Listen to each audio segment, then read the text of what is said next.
میں بڑے درد کے ساتھ ایک بات عرض کروں، میں بڑے درد کے ساتھ، دکھی دل کے ساتھ ایک بات عرض کروں، میلاد کی محفلوں میں غریب لوگ رہ گئے ہیں۔ وہ امیرو، تم سیاسی جلسوں میں بڑے شوق سے جاتے ہو، تمہاری پجارو بھی جاتی ہے، اس پر کسی سیاستدان کا فوٹو بھی لگاتے ہو، جھنڈا بھی لگاتے ہو، بڑے خرچے کرتے ہو، جیبوں سے پیسے لگاتے ہو۔ کیا عجیب تمہاری منطق ہے، جس محبوب کے صدقے رب نے تمہیں سارا کچھ دیا ہے، اس محبوب کریم علیہ السلام کی محفل آئے تو وہ غریبوں کے حصے میں آتی ہے، وہ کمزوروں کے حصے میں آتی ہے، اور تم جا کر کے چرچے کرتے ہو ان کے۔ یاد رکھنا، سمجھ لینا، دنیا کا سب سے خوش قسمت شخص وہ ہوتا ہے جسے اللہ اپنے محبوب کی غلامی کے لیے پسند فرما لیتا ہے۔ یار اس طرف تم توجہ ہی نہیں کرتے۔ حضور کا ذکر سنو، ذوق سے نعت سنی جائے۔ نعت نہ پڑھنے سے زیادہ سننے سے تعلق رکھتی ہے۔ نعت خواں اللہ کے فضل سے بڑے ہیں، ہمارے اس شہر میں بڑے بڑے اچھے نعت خواں آپ کو مل جائیں گے، بڑے ہیں لیکن نعت سننے والے۔ چلیں ناراض کسی نے ہونا ہے تو وہ ہو جائے، جو بڑی بڑی محفلیں کرانے والے لوگ ہیں ان میں سے بھی اکثر احباب ایسے ہیں جنہیں محفل کرانی آتی ہے، نعت سننی نہیں آتی۔ محفل کرانا اور ہے، نعت سننا، یہ سننا ایک کمال ہے۔ اب میں جو اگلی بات کروں گا وہ شاید آپ کے لیے اور زیادہ خوشی کا باعث بنے۔ نعت پڑھتے صحابہ تھے، سنتے مدینے والے محبوب۔ آپ سننے کا درجہ تو دیکھیں نا، کتنا معاملہ منفرد ہے۔ حضور کے ذکر کو سننا، نبی پاک کی بات کو، یہ منافقوں کا طریقہ تھا کہ حضور کی بات جب ہوتی تھی، نبی پاک جب بات کرتے تھے تو وہ کھیل کود میں لگ جاتے، حضور کی بات نہ سنتے، سننے نہ دیتے تاکہ کسی پہ اثر نہ ہو جائے۔ مومن کیا کرتا ہے؟ اعلیٰ حضرت فاضل بریلوی یہاں بھی سبق پڑھاتے ہیں، وہ کہتے ہیں عرش پہ تازہ چھیڑ چھاڑ، ابھی تازی باتیں چھڑی ہیں نبی پاک کی عرش پہ، ابھی فرشتوں نے نیا کلام چھیڑا ہے حضور کا۔ کہتے ہیں عرش پہ تازہ چھیڑ چھاڑ اور فرش پہ طرفہ دھوم دھام۔ وہاں حضور کا ذکر چھڑا ہوا ہے اور یہاں تو دھوم مچی ہوئی ہے، غلاموں نے مچائی ہے۔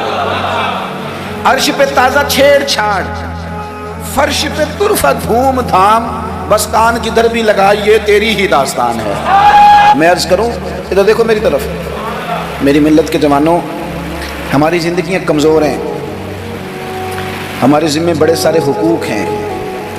بوڑھے ماں باپ کے جھریوں والے چہرے ہمیں بڑا پریشان کرتے ہیں۔ کئی گھروں میں بہنیں ہیں، وہ آتے جاتے ان کے دوپٹے کا وقار برقرار رہے، یہ ہمارے دلوں میں خواہشات چمکتی ہیں۔ بیٹی چھوٹی سی بھی آنگن میں دوڑ رہی ہو تو باپ نہ چھوٹی بیٹی دیکھ کے بھی کہتا ہے اللہ نصیبہ اچھا کر دے، اللہ اس پہ رحمت کرنا۔ ایسے زمانے کی ہمارے ذمہ ڈیوٹیاں ہیں، ان ڈیوٹیوں کے لیے نا ہم اپنے گھر سے نکلے ہوئے ہیں۔ کوئی مزدوری کرتا ہے، کوئی محنت کرتا ہے، کوئی ادھر جاتا ہے، اس رستے میں نا ہمارا کئی لوگوں سے واسطہ پڑتا ہے۔ کچھ ہم سے اپنے قصیدے پڑھواتے ہیں، کچھ تعریفیں کرواتے ہیں، کئی جھوٹ بلواتے ہیں، کئی کہتے ہیں تو یہ والا کام کر پہ نوکری مل جائے گی، کئی کہتے ہیں تو میرے ساتھ لگ جا، تو کہہ کہ میں بڑا اچھا آدمی ہوں تو شاید میں تجھے کسی یورپ کے ملک کا ویزا دلا دوں۔ یہ جھوٹے ہیں سارے، یہ جھوٹی تعریف کرائیں گے، تیری زبان کو دھوکے کا عادی کر دیں گے، تیرے مزاج کے اندر ایسی چیزیں بھر دیں گے جو تیرے لیے نقصان کا باعث ہونا، یہ تجھے پتلی کا تماشا بنا دیں گے، ریموٹ کنٹرول بنا دیں گے۔ یہ دنیا تھکا مارتی ہے، یہ اتنا دیتے نہیں جتنا پریشان کرتے ہیں۔ یاد رکھو یہ ساری چیزیں دھوکہ ہیں۔ دنیا میں ایک دروازہ ایسا ہے جس کی تعریف کرو نا تو دنیا بھی آخری حد تک ملتی ہے، اور آخرت میں تو خدا پھر فضل ہی بڑا فرمائے گا، اور وہ دروازہ ہے مدینے والے محبوب کا، وہ نبی کریم کا دروازہ۔ حضور کی جو تعریف ہے نا، جو نبی پاک کی چوکھٹ کی تعریف کرنے والے ہیں، حضور کے دروازے کی جو تعریف کرنے والے ہیں نبی پاک کی، ان میں سادے لوگ بھی ہیں۔ مجھے نہیں پتا کہ زیادہ سریلا نعت کا کون ہے، مجھے نہیں پتا آج کل زیادہ ریٹ کس کا ہے، میں نہیں جانتا، لیکن ایک بوڑھی سی اماں مدینہ شریف میں، سادی بالکل اور ان پڑھ بھی جملے پنجابی کے بھی ٹھیک نہیں ادا کرنے آتے۔ میں حضور کی بارگاہ کی حاضری دے کے آ رہا تھا تو بالکل باہر نا مسجد نبوی شریف کے جنگلے سے باہر نکل کے وہ بوڑھی اماں، سادے سے کپڑے، پنجاب کی تھی، کسی گاؤں کی تھی، اور عمر بھی بہت زیادہ تھی۔ اس کے سادے سے جملے، وہ دور بیٹھ کے نا، چونکہ قریب تو خواتین کا آنا درست ہے بھی نہیں اور وہ آنے بھی نہیں دیتے، پیچھے باہر ہم نکلے بازار میں تو وہاں نہ شاید کسی کا انتظار کر رہی تھی، بچے نے وقت دیا ہوگا کہ اماں تو یہاں بیٹھ جانا تو میں آ جاؤں گا، تو وہاں بیٹھی تھی۔ چلیں میں نے بھی بہت سارے نعتیں سنی ہیں الحمدللہ، سنتے رہیں گے جب تک زندہ ہیں، پر اس بوڑھی اماں کے نا 2 جملے 2 فکرے، پھٹ گیا میرا کلیجہ اور کئی دن میں روتا رہا۔ وہ اپنے لب و لہجے میں نا اپنے انداز میں، سادے کپڑے اس کے اور سادہ پرانا دوپٹہ، اور زمین پہ اسی طرح بیٹھی تھی جس طرح غریب لوگ بیٹھ جاتے ہیں روٹی کھانے کے لیے، مزدور بیٹھ جاتے ہیں۔ پتہ کیا کہہ رہی تھی؟ نعت کیا پڑھ رہی تھی؟ کیا اس کا انداز تھا نعت پڑھنے کا؟ وہ کبھی دیہاتوں میں سادی عورتیں جس طرح بات کرتی تھی، ہماری بوڑھی مائیں اس طرح وہ بات کر رہی تھی، اور اشارے کر کے نا مدینے کے در و دیوار کی طرف اپنا مزہ پورا کر رہی تھی، کہہ رہی تھی ویکھو نہیں ویکھو۔ اس کا لہجہ ہے، ادھار لے کے بات کر رہا ہوں، اس کا لہجہ ہے، اس کی بات ہے، اور شعر میں وزن کیسا ہے اور جملے کی ترتیب کیسی ہے یہ شاعر بتائیں گے۔ مجھے تو لطف آیا تھا تو میں بات آگے نقل کر رہا ہوں۔ وہ کہہ رہی ہے اور وہ مطلب عوام کو متوجہ نہیں کر رہی، وہاں تو ہے ہی کوئی نہیں، اکیلی بیٹھی ہے، اپنا ذوق پورا کر رہی ہے، اور لگتا ہے کہ وہ نا، مجھے یوں لگتا ہے کہ جیسے نا وہ حور و غلمان کو متوجہ کر کے کہہ رہی ہے، اور اس کی آنکھوں میں آنسو ہیں۔ تھوڑی دیر اتنا روتی ہے کہ آواز بھار آتی ہے اس کی، پھر دوبارہ بات شروع کرتی ہے، پھر اپنے پلو سے آنسو پوچھتی، کہتی کیا ہے؟ کہتی ہے ویکھو نہیں ویکھو کڈے کرم کمائے سوں، میرے جے گندے مندے بھی در تے بلائے سوں۔ اب ویکھو نہیں ویکھو، ویکھو نہیں ویکھو کڈے کرم کمائے سوں، اب میرے جے گندے مندے بھی در تے بلائے سوں۔ تھوڑا چاچ جانا چاہیے حضور سے پیار کرنے کا، تھوڑا نا چاچ جانا چاہیے، تھوڑا طریقہ ہونا چاہیے۔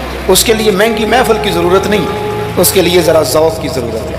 اس کے لیے میرے پاس نا، میں چھوٹا آدمی ہوں لیکن کم از کم 100 مجھے روز پیغام ملتے ہوں گے کہ پیر صاحب ٹائم چاہیے، پیر صاحب ٹائم۔ اب تو میں کئی دفعہ اتنا مجبور ہو جاتا ہوں کہ سوچتا ہوں یار میں چھوٹا آدمی ہوں، یہ مثلاً کیا کس حد تک انسان جو ہے وہ چلے گا۔ فجر کے بعد میں نے بیان کیا، زور سے پہلے میں نے بیان کیا، زور کے بعد میں نے بیان کیا، ابھی بھی میں بیان کر رہا ہوں۔ پر میں اپنی حیاتی تو قربان جاواں، میری تے محمد محمد پکیندے گزر گئی۔ ہے بڑا مزیدار کام۔ بڑے لوگ ٹائم لینے آتے ہیں، بڑی بڑی سفارشیں کرتے ہیں، انٹرنیشنل ہماری محفل ہے، انٹرنیشنل محفل ہے، فلانا بھی آیا، فلانا بھی آیا، فلانا بھی آیا، اتنے عمرے کے ٹکٹ، اپنا اپنا ذوق ہے، یہ بھی اچھے لوگ ہیں، کمال بات ہے۔ ایک دور سے جنوبی پنجاب سے بوڑھے بابا جی آئے، ان کو نہیں زیادہ، یہ بڑے سلیقے سے لوگ آتے ہیں، سفارشی رکے بھی لے آتے ہیں، اور بھی بڑی چیزوں کا پتہ ہوتا ہے، کس اینگل سے جائیں گے تو کام بنے گا، سارا سلیقہ آتا ہے۔ لیکن وہ کسی نے کہا تھا کہ لگا جدوں میدان ازل دا تے لوکی چوراں وانگ سدھائے، کسی نے لوٹ لی علم دی دولت، کوئی میر فقیر بنائے، آزم ویخ مقدر ساڈا اسی عشق خرید لے آئے، تے کسی دے سر تے تاج امامت اس علم پڑھاون سکھیا ہے، تے کسی نے پہنے فقر دا چوغا انہیں زہد تمامن سکھیا ہے، آزم ویخ مقدر ساڈا اسا یار مناون سکھیا۔ اپنے اپنے نصیب کی بات ہے۔ وہ بڑے لوگ آتے ہیں، میں آپ کو جو بات جہاں آپ کو کھڑا کرنا چاہتا ہوں وہاں آئیے گا۔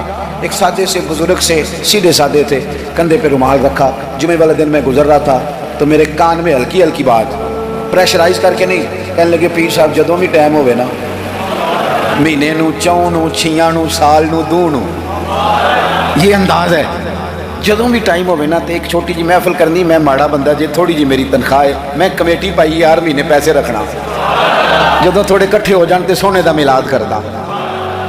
بڑی بڑی میں نے تقریریں سنی ہیں، بڑے بڑے بات سنے ہیں، حضور کی محبت پہ کلام سنے ہیں، مزہ آ جاتا ہے، لیکن یہ بھی کلام کا حضور کی محبت کا۔ میں نے پلٹ کے نہ سر سے لے کر پیر تک وہ بابا دیکھا، اس کے نقش و نگار دیکھے، اس کے لبوں کی سادگی دیکھی، اس کا لہجہ دیکھ کے میں نے کہا چاچا جی تسی ٹائم چھڈو، دسو جلسہ کدن کرنا ہے؟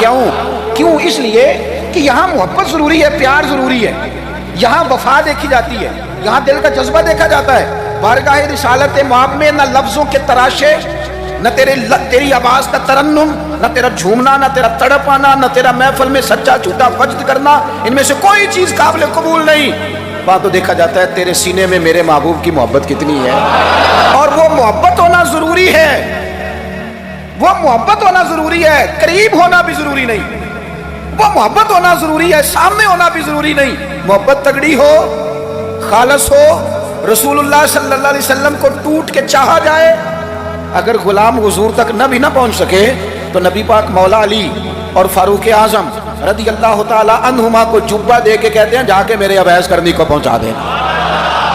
جو چیز ضروری ہے اس پر توجہ دیں، اپنے سارے وجود کو حضور کی محبت میں ڈال لیں، نبی کریم سے پیار کریں، اور اپنی روزمرہ کے معاملات میں ہر جگہ آپ صرف طلاق کا مسئلہ جا کے مولوی صاحب سے پوچھتے ہیں، آپ صرف یہی پوچھتے ہیں کہ جناب وہ فلانی چیز جو ہے وہ ہم نے ناراض نہیں ہونا، یعنی ہر مرد نے یاد کر لیا ہے کہ 4 شادیاں جائز ہیں، تو میں کہتا ہوں اس کے علاوہ بھی بڑا کچھ جائز ہے، کہ صرف یہی آپ کو ایک مسئلہ آتا ہے کہ شریعت میں 4 شادیاں جائز ہیں، اور بھی بڑا کچھ جائز ہے وہ آپ نہیں کرتے، یہی اپنی مرضی کی چیز یاد رکھنی ہے۔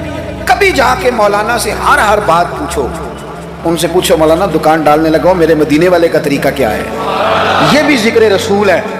آپ اپنے علامہ صاحب سے، خطیب صاحب سے پوچھیں کہ رب نے مجھے بیٹا دیا ہے، نام کس طرح رکھوں، میں اس کے سار کے بال کس طرح اترواؤں، عقیقہ کس طرح کروں، مجھے بتائیں۔ یہ بھی تو حضور کی سنت ہے، یہ بھی تو ذکر رسول ہے۔ آپ کو میرے بھائی کل والے دن اگر حضور کی نعت یاد آ رہی ہے تو بیٹے کی مہندی والے دن کیوں حضور کی یاد نہیں آتی؟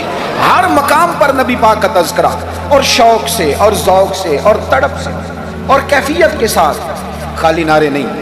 کچھ جگہ ایسی ہوتی ہیں جہاں بندے کی باڈی لینگویج بھی بتاتی ہے، لفظ ساتھ نہ بھی دیں اس کا وجود بتاتا ہے کہ اسے پیار ہو گیا ہوگا، اس کی طبیعت بتاتی ہے۔ آپ دیکھیے ہمیں کتابوں میں ملتا ہے سیاستہ کی صحیح روایات میں کہ یہودیوں کا ایک بچہ تھا، وہ چھوٹا بچہ تھا، وہ کہ لمبی چوڑی بات کرنے کی پوزیشن میں نہیں تھا، بس آ کے نا حضور کے سامنے کھڑا ہو جاتا، اور شارحین کہتے ہیں زیادہ پتہ وہ ڈیوٹی کیا کرتا تھا، بس محبوب کا چہرہ دیکھتا رہتا، بس دیر تک نا حضور کو دیکھتا رہتا۔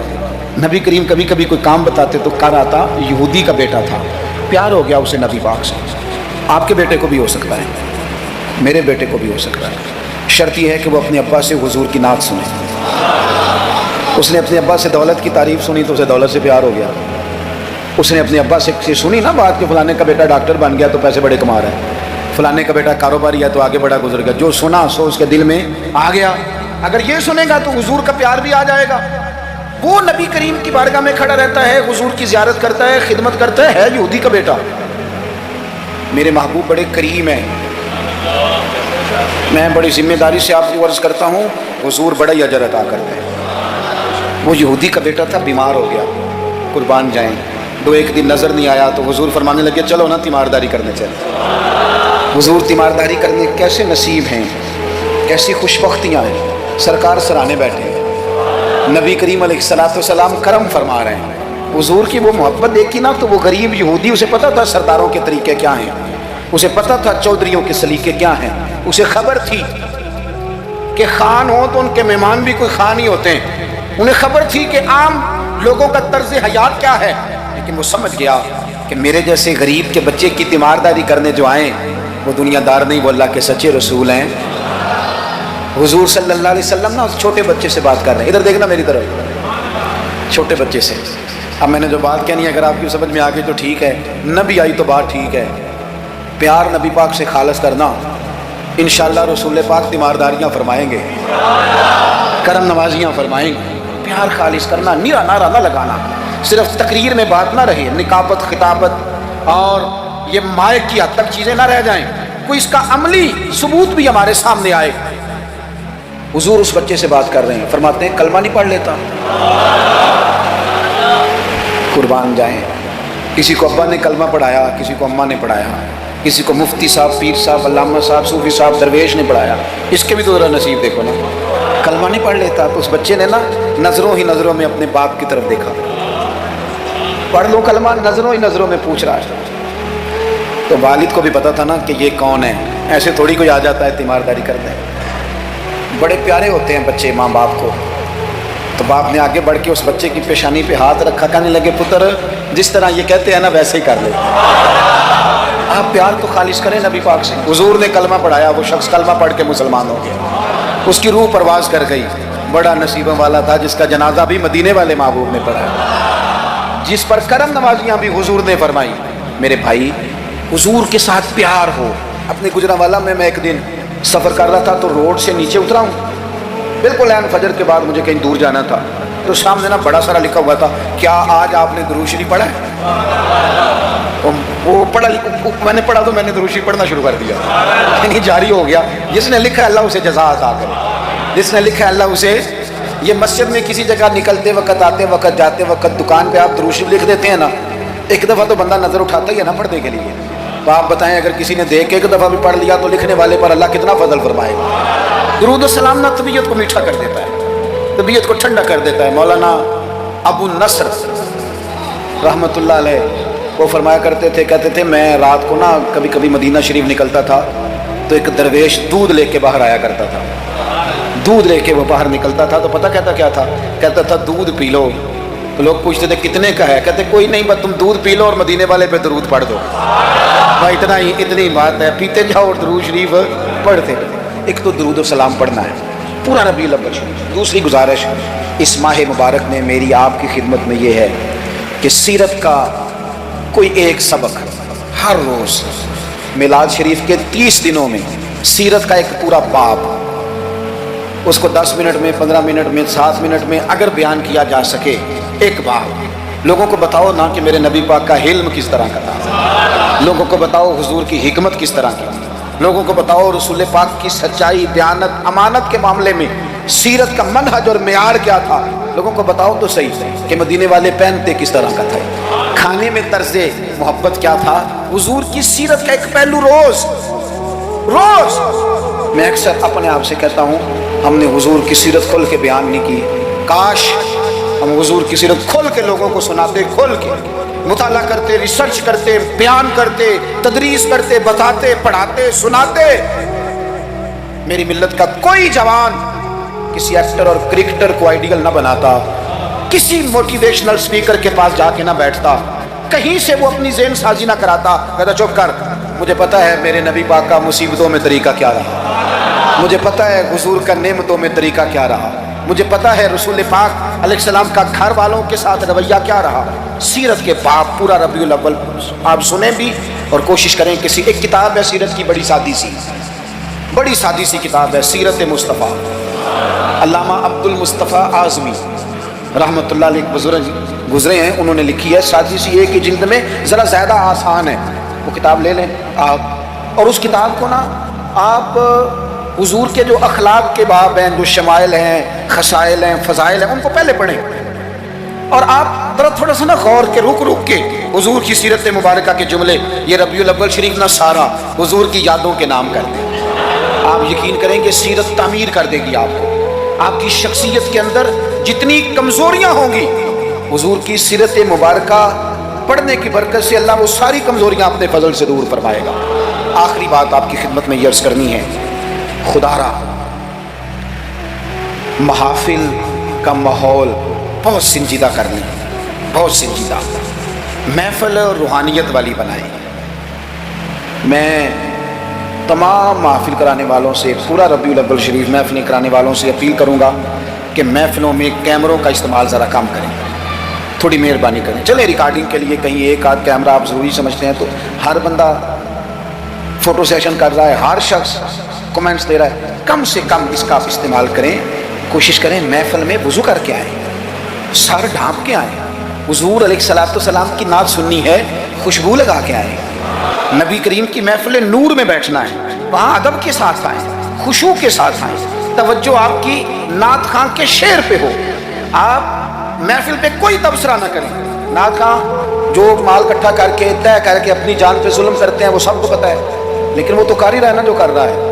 ہمیں غیبت کر کے کیا ملے گا؟ آپ نصیحت کے انداز میں کو بات کریں تو کریں، محفل کے اندر بیٹھ کے اس کی نعت بھی سن رہے ہیں اور ساتھ ساتھ جناب آپ تبصرہ بھی کر رہے ہیں کہ 40,000 لیتا ہے، تو آپ کو تو کوئی نعت کا مزہ نہ آیا. آپ تو اسی چکر میں رہے کہ اس نے لیا کیا ہے.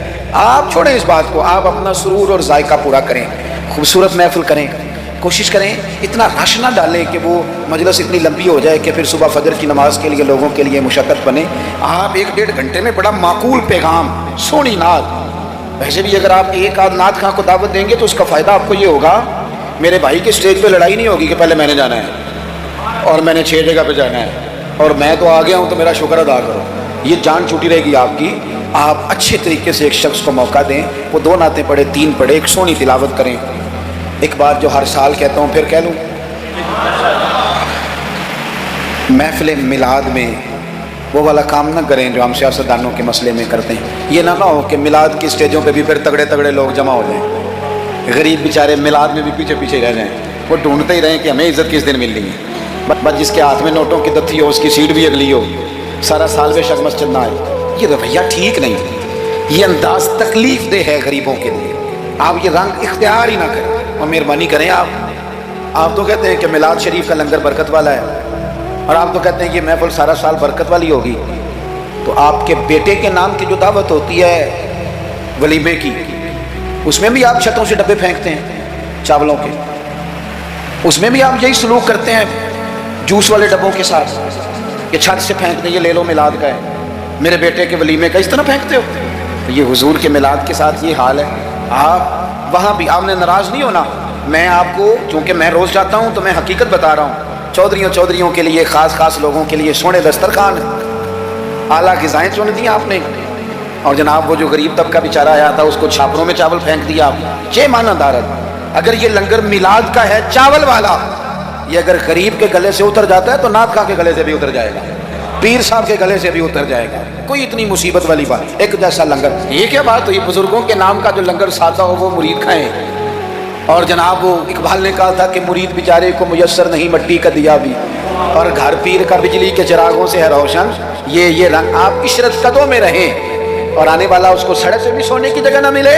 یہ حضور کا میلاد ہے، آپ طے کر لیں کہ رسول پاک نے بتایا ہے کہ جس پلیٹ میں روٹی ابو بکر صدیق کھائیں گے اسی میں بلال حبشی بھی کھائیں گے۔ یہ طے کیا ہے میرے رسول پاک نے۔ ملت کے جوانوں طے کرو حضور کے میلاد پر کہ جس پلیٹ میں کھانا فاروق اعظم نے کھایا ہے اسی میں کھانا حضرت عامر بن فہیرہ نے بھی کھایا ہے، اسی میں سلمان فارسی نے بھی کھایا ہے، صہیب رومی نے بھی کھایا ہے، ایک ہی صف کی۔ اگر حضرت ابو ذر غفاری کے منہ سے نکل گیا جناب بلال کے لیے کہ وہ حبشن کے بیٹے، تو نبی پاک نے کہا کہ ابو ذر تو چودھریوں کا پتر ہے، تیری بڑی شان ہے، بندہ بھی بڑا سچا ہے، بڑی عظمتوں والا ہے، پر جتنی شان تیری ہے بلال کی بھی اتنی ہے۔ کارنا معذرت، سیدنا ابو ذر غفاری نے پھر حضرت بلال کے آگے لیٹ کے کہا تھا اب حالات بدل گئے ہیں، اب غریبوں کی غربتیں بازاروں میں رولی نہیں جائیں گی، اب مدینے والے کا دور ہے، یہ وہ دور ہے جس میں عزت ہی عزت ہے۔ فرمایا اب اپنا پیر اٹھا اور میرے سینے پہ رکھ، میں بتاؤں کہ تھے تو آپ حبشن کے بیٹے ہی، پر جب سے مدینے والے کا کلمہ پڑھ گئے ہیں ہم سب کے سردار ہو گئے۔ کم از کم آپ حضور کے میلاد کے نام کی محفل میں اتنا تو کریں کہ امیر غریب کی روٹی ایک جیسی کر دیں، ہو جائے گا؟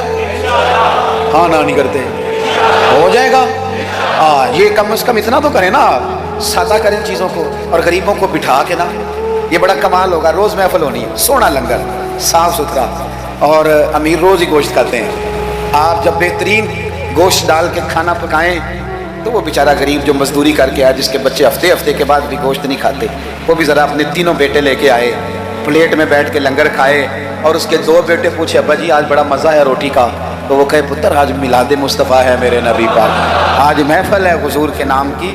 مجھے لگتا ہے کہ وہ 3 سال کا بچہ بھی منہ کے اندر بوٹی رکھے ہوئے بھی یاد کر لے گا کہ جب حضور کا میلاد ہوتا ہے نا پھر غریب امیر کٹھے بیٹھ کے کھانے کھاتے ہیں، یہ وہ یاد کر لے گا اور اسے ہمیشہ یاد رہے گا۔ آپ یقین کریں آج تقریر شکریر نہیں، موضوع نہیں، آج تو میں جذبات کا اظہار کر رہا ہوں، پہلی محفل میلاد میں آج ہو رہا ہوں، جذبات کا اظہار کر رہا ہوں اور آپ کو سبق دے رہا ہوں کہ پورا مہینہ کس طرح کر کے چلنا ہے، سونا ذکر کرنا ہے انشاءاللہ پورا مہینہ، اور سونی نعتیں پڑھنی ہیں انشاءاللہ، صبح و شام درود شریف پڑھنا ہے انشاءاللہ تعالی، اور انشاءاللہ تعالی مٹھائی کھانی بھی ہے کھلانی بھی ہے انشاءاللہ پورا لطف۔ مجھے ایک صاحب کہنے لگے، دلیلیں اپنی جگہ ہوتی ہیں، مجھے کہنے لگے ویسے آپ کے میلاد کے بارے میں جذبات کیا ہیں، آپ کے جذبات کیا ہوتے ہیں ربیع الاول؟ میں بات ختم کرنے لگا ہوں۔ میں نے انہیں کہا کہ میں کسان کا بیٹا ہوں، میرے ابا جی نا کھیتوں میں کھاد بکھیرا کرتے تھے، کھاد کھلاری دی تھی نا، تو ایک طریقہ تھا ان کا کہ وہ نا لے کے نا پرنا رومال تو گلے کے ساتھ باندھ لیتے تھے، یوں پیچھے یہاں باندھ لیتے تھے اور آگے سے اس کو پکڑ لیتے تھے، اس میں کھاد ڈال لیتے تھے، تو پھر اس میں سے نکالتے رہتے تھے اور کھیتوں میں۔ میں نے اس سے کہا کہ یہ جو تو کہتے ہیں نا کہ تیرا میلاد کے بارے میں جذبہ کیا ہے، تو میں نے کہا میرا میلاد کے بارے میں جذبہ یہ ہے کہ میرا دل کرتا ہے 12 ربیع الاول کو فجر پڑھوں اور وہ رومال گلے میں باندھ لوں، اس کے اندر مٹھائی ڈال لوں اور گلی گلی نکل جاؤں اور ہر ایک کے منہ میں لڈو ڈال کے کہوں کھا آج میرے نبی کا میلاد۔ میرا جذبہ ہے میلاد کے لیے، یہ میرا جذبہ ہے۔ کیوں؟ اس لیے کہ چمک تجھ سے پاتے ہیں سب، میرا دل بھی چمکا دے چمکانے والے، تو زندہ ہے واللہ تو زندہ ہے واللہ، میرے چشم عالم سے چھپ جانے والے، اور پھر اعلیٰ حضرت فرماتے ہیں کہ تیرا کھائیں تیرے غلاموں سے الجھے ہیں منکر عجب کھانے غرانے والے. عجیب تماشا ہے، حضور کا کھا کے حضور کے غلاموں سے الجھتے ہیں. اے منکر عجب کھانے غرانے والے. اور کمال کر دی، کہنے لگے رہے گا یوں ہی ان کا چرچا، رہے گا یوں ہی ان کا چرچا، رہے گا یوں ہی ان کا چرچا رہے گا. وہ پڑے خاک ہو جائیں جل جانے والے، رہے گا یوں ہی ان کا بڑے خاک ہو جائیں جل جانے والے. اور پھر فرماتے ہیں کہ ان کی مہک نے دل کے گنچے کھلا دیے، وہ جس راہ چل دیے ہیں کوچے بسا دیے ہیں. ان کی مہک نے دل کے گنچے کھلا دیے ہیں، جس راہ چل دیے ہیں کوچے بسا دیے ہیں. اور کیا خوب کہا، فرمانے لگے فاضل بریلوی رحمۃ اللہ تعالی علیہ کہ میرے کریم سے کر قطرہ کسی نے مانگا دریا بہا دیے. اگر میں اپنے لفظوں میں سمجھانے کے لیے کہوں تو کہوں گا اس کی طرف جس نے مانگا تھا، اس کی طرف دریا بہا دیے ہیں، دربے بہا دیے ہیں. بھائی خوب حضور کا ذکر کریں، لیکن سنت کی، شریعت کی، دین کی مکمل پیروی کریں. اللہ کے حضور دعا کرتا ہوں جو کہہ سکا ہوں اللہ قبول، جہاں ہم بھول گئے اللہ ہم